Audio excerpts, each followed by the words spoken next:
عليك ببشارة القديس متى الإنجيل البشير والتلميذ الطاهر.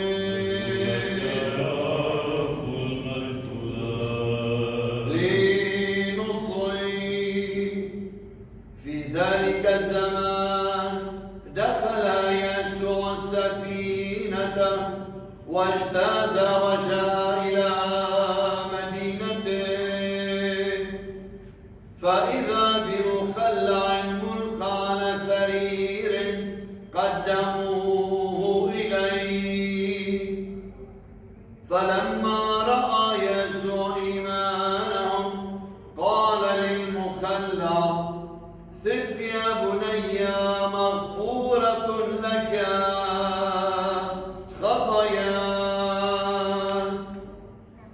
فقال قوم من الكتبة في أنفسهم: هذا يجدف.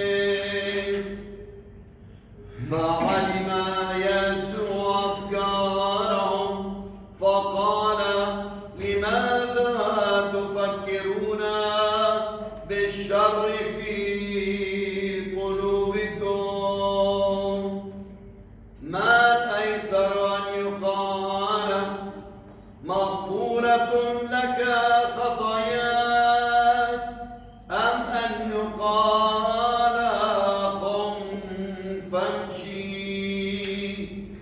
ولكن لكي تعلموا أن ابن البشر له سلطان على الأرض أن يغفر الخطايا.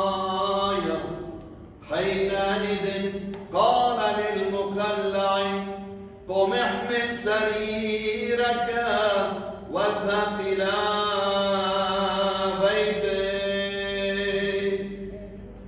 فقام ومضى إلى بيته.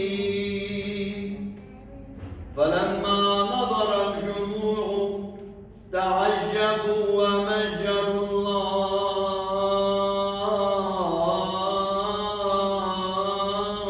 الله الذي أعطى سلطانا كهذا.